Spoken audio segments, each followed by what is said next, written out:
नेपालमा कृषिका लागि एआई आर्टिफिशियल इन्टेलिजेन्सको प्रयोगले कसरी क्रान्ति ल्याउन सक्छ भन्ने विषयमा आज हामी छलफल गर्दैछौँ। नेपाल एक कृषि प्रधान देश हो जहाँ धेरै मानिसहरूको जीविका कृषिमा निर्भर छ। एआई प्रविधिको सहयोगले अब कृषि क्षेत्रमा नयाँ आयाम थप्न सकिन्छ। नेपालको कृषि क्षेत्र अझै पनि परम्परागत विधिमा आधारित छ। यसमा मौसमको भर, कम उत्पादकत्व र रोग तथा किराको समस्या मुख्य चुनौतीहरू हुन्। एआईले डाटा विश्लेषण, निर्णय लिने प्रक्रियामा सुधार र स्रोतको कुशल प्रयोग मार्फत कृषि उत्पादकत्व बढाउन महत्त्वपूर्ण भूमिका खेल्न सक्छ।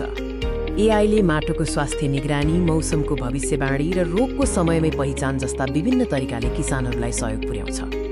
एआई आधारित मौसम भविष्यवाणी प्रणालीले किसानहरूलाई बाली रोप्ने, सिँचाइ गर्ने र काट्ने सही समयको बारेमा अग्रिम जानकारी दिन्छ, जसले बालीको क्षति कम गर्न मद्दत गर्छ।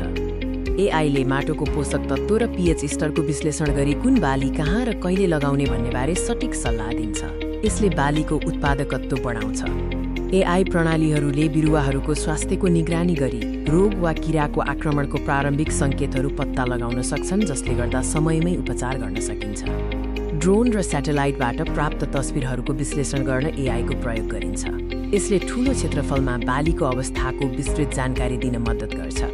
एआई आधारित तस्बिर पहिचान प्रविधिले बालीमा लाग्ने किरा वा रोगको प्रकारलाई छिटो र सही रूपमा पहिचान गर्छ, जसले किसानलाई सही उपचार विधि अपनाउन मद्दत गर्छ। उत्पादकत्व वृद्धि हुनुका साथै एआईले किसानहरूलाई बजारको माग र मूल्यको बारेमा पनि जानकारी दिएर उनीहरूको उत्पादनको सही मूल्य पाउन सहयोग गर्छ।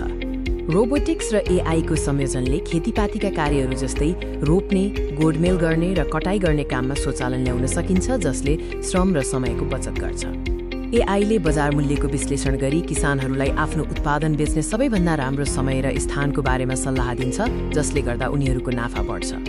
नेपालमा एआई प्रविधि अपनाउनुमा केही चुनौतीहरू छन्, जस्तै इन्टरनेट पहुँच, विद्युत आपूर्ति र उच्च प्रविधिको लागत। ग्रामीण क्षेत्रका किसानहरूलाई प्रविधिको प्रयोग गर्न तालिम दिनु आवश्यक छ। सरकार र निजी क्षेत्रको सहकार्यले प्रविधिलाई सबैको पहुँचमा पुर्याउन सकिन्छ। यद्यपि चुनौतीहरू भए तापनि नेपालमा एआईको प्रयोग गरी कृषि क्षेत्रमा ठूलो सुधार ल्याउने बलियो सम्भावना छ, जसले देशको खाद्य सुरक्षामा पनि टेवा पुर्याउँछ।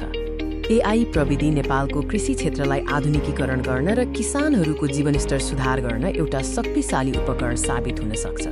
एआईलाई अँगालेर नेपालले आफ्नो कृषि क्षमतालाई अधिकतम बनाउन र दिगो विकासको लक्ष्य हासिल गर्न सक्छ। यो प्रस्तुति हेरिदिनु भएकोमा धन्यवाद। थप जानकारीका लागि सम्पर्क गर्नुहोस्।